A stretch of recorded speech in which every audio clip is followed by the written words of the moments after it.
So like I said, I'm by no means a be-all, end-all resource on this matter. And while I do enjoy reading Jason Fung and particular authors, it doesn't mean I agree with everything they say. I find it interesting anyway, and especially when they can support it with a good amount of science and research. And it's interesting. Whether or not I'm going to apply it, whether or not I agree with it, are kind of other matters. But in the case of intermittent fasting, or as plenty of people refer to it, intermittent eating, because it's really the same thing, right? Totally. Yeah, what is it first for people who don't know? So I was just going to talk about fasting. Fasting is just not eating. That's it. Just don't eat. Yeah, that's all. Yeah. It is that simple. And the benefits. Mind blown. Sorry. The benefits of fasting are pretty well supported. So it is legit. Yeah. How well it overlaps or works with training for improved performance, it's another matter. But it improves your insulin sensitivity, and that's probably the big one. So all these people who dose their system so frequently with sugar and they have high insulin insensitivity, this is a way for a bit of a reset, or at least to try to push them back into a healthier realm in that sense. So it lowers your blood glucose, and anytime you lower blood glucose, you lower inflammation. Anytime you lower inflammation, you probably lower body fat in the process. All these things kind of tie together. So there's an upside to it for sure.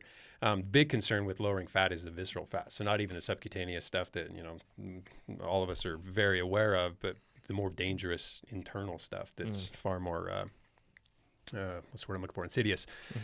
And then it provides a certain level, or it can enhance your metabolic flexibility, how well you utilize different substrates. You're not just a carb burner. You can also access fat. You can also, when necessary, utilize ketones. And it creates a lower cost of energy. And in doing so, you become more efficient, less reactive oxygen species, so less oxidants, so that your antioxidant system can actually stay on top of retarding balancing that battle, as it were. So I guess fasting is something. Well, fasting is very old. It's been around for a very long time. Long time. Intermittent fasting is something that is very fatty. It's in vogue right now. I don't mean fatty, but fatty. Fatty, yeah. It's very much in vogue right now. Yeah, and so really simply, I mean, there's at least a couple definitions I can think of. Some people will do like a drastically reduced caloric intake on one day, 400 to 600 calories. That's their daily, that's the fast. That's that entire day, that's all they'll eat. Then the next day they eat normally. Or maybe they'll do that for 2 days and eat normally. So there's a lot of ways you can shape it, but most commonly it's skipping breakfast and basically limiting your other 2 meals or all you're eating to a narrow window.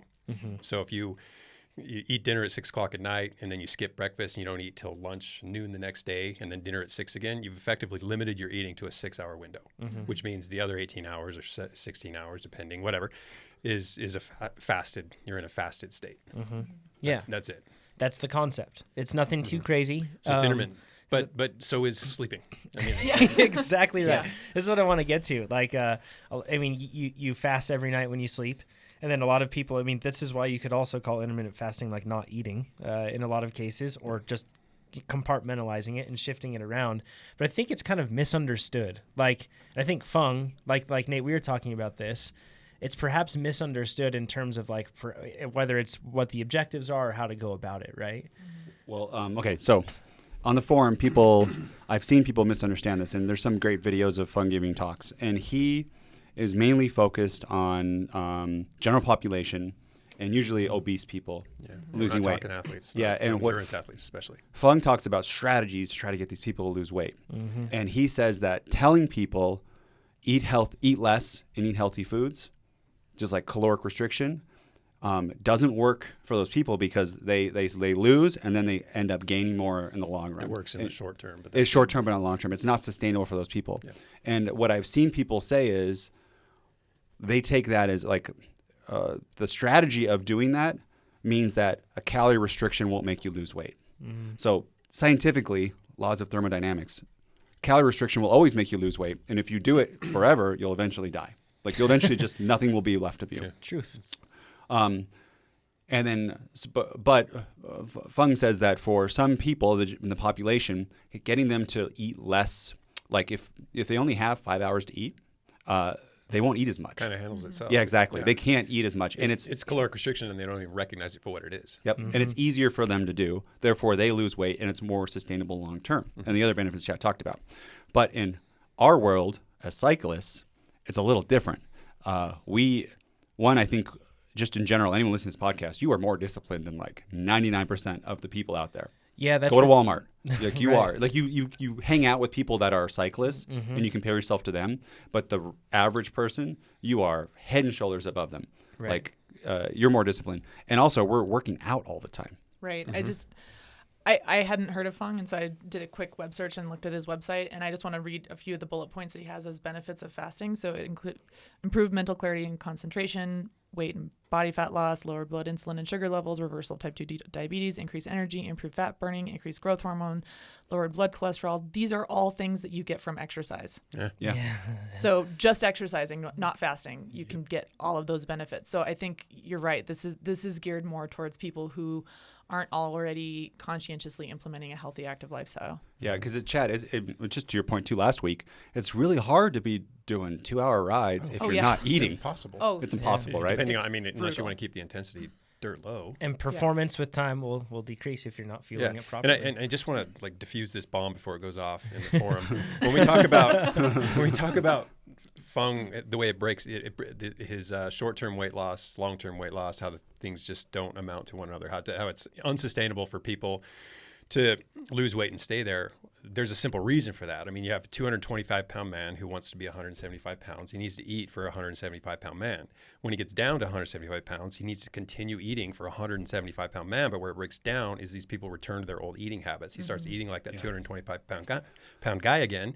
And, of course, he balloons back up. And in the process, maybe did a bit of anabolic damage and maybe did some starvation. Probably lost some muscle mass during it. So Yeah, your basal plenty metabolic of rate is negative going to be effects lower. and carryover into back to that 225 pounds, which probably balloons to 240 pounds, and he just hollows tricky. himself. This is the other part that people misunderstand is, yes, your basal metabolic rate goes down with calorie restriction because you're losing weight. If you're 240 pounds, you naturally burn more weight. More calories, being there than you are at 170. Sure. So yes, it goes down, and you have to adjust your eating for that. Yeah. I guess there really has to be like a hard line drawn between weight loss and then improving performance, right, Chad? Yeah, and to overlap those two things via this method, intermittent fasting, and I recognize that there are some parallels with doing fasted rides, but that's not what we're talking about. Right, it's a very different mechanism. And with the fasted rides, I don't want them to be 100% fasted anyways. I would prefer that there was some protein ingested, some BCAAs or something to mitigate protein degradation, which is a very real threat when you do a hard workout at night, sleep, get up in the morning, cortisol's high, and then you hop on the bike again without any intake. Right, and you've depleted glycogen over the course of the evening, and then you're burning through whatever you have left on the bike without having replenished it. And some of it is probably eventually going to come from protein. So it has to be balanced. It's tricky. Yeah. I will say one of the things that I did use depletion rides for, and you talked about insulin sensitivity. They can be very effective. They have a place, I believe. They do have a place, and I'm not a huge fan of these like for implementing as part of your training plan, but I will just throw out there like one positive benefit of this that I used to do is during a stage race, it gets more and more difficult to totally replenish your glycogen stores between stages. So as the stage race goes on, the harder and longer the stages are, your total glycogen, you're just depleting over the course of a week. Even if you're taking your recovery shakes and eating like crazy, it just becomes almost impossible to keep up. So one of the things I would do is get up in the morning before a big stage and just do like super easy, not like, not doing intervals or anything, but just do like 30 minutes on the rollers fasted and then have my breakfast. And what that would do was it would allow my insulin sensitivity to increase so that the breakfast that I had would actually, I'd be able to take in more of the breakfast than I would have if I hadn't done that. And that's just a really, really specific use. And I'm not, the other thing I want to say about that is that I'm not sure that the benefit outweighed the loss of sleep. Yeah. Because it's tricky. Yeah, that's a super good point. It's a balance, but that was one, I think, reasonably effective use for a fasted ride. And again, I wasn't going out and doing like a 2-3 hour endurance ride. It was just rollers, super low intensity, very specific. It wasn't about weight loss. It was just about glycogen stores for the work ahead. Yeah, and I'll say my personal experience with intermittent fasting did not yield better performance. I lost weight really well, but my performance tanked as a result. Like, different person. Yeah. Yeah. You haven't really recovered from that. It changed me. To Amber's point, this is so huge. You said it last week. I want to say it again, is that it is so hard to train when you're not eating like that. Yes. Every workout, you want to shoot yourself in the head. Like, I mean, I don't know about that, but yes. no, I mean, I did it feel when bad. It can be miserable. Yeah. Figuratively, yeah. I mean, it's yeah. really, really miserable. I don't know what the word is, but Hyperbole. yeah, that's what it is. I can't say that. I got you. Yeah, it makes everything so hard, and then you think that you're not a good cyclist, and like these shouldn't be hard. And you see other people doing workouts, and it's like, this is a zone 2 workout. This should be easy. And then sweet spot, people say sweet spot, that should be easy, but then it's not if you're not eating. It's really hard. Sweet spot Yeah. more than any type of workout requires food, Oh, carbohydrate. It Yeah. does. Yeah, huge. Yeah. You I burn know it. we'll have- talk about that too. I have experimented with a lot of different stuff over the course of my career, and I do remember I tried fasting for a couple days and just working out like normal. And I remember I had like a 2-hour ride with some basic LT intervals, and then I had a weight workout, and I was destroyed. Like I almost couldn't walk the next morning. Yeah. And it took me out. I mean, it totally destroyed my training for almost a week. It took me that long to recover, feel normal again, and be able to put out no the bueno. power. And that's not good. Yeah. It was, Yeah. It's not beneficial. what's the point? Yeah. Yeah. So weight loss, sure, maybe, probably. Mm-hmm. But in terms of performance enhancement and a heavy training schedule, absolutely not. Right. Yeah. And if you're training and eating to perform well, chances are the weight's going to come off anyway. So Yes. That's a yeah. Just like we talked about point last we week. revisit often Totally because true. it's a strong one.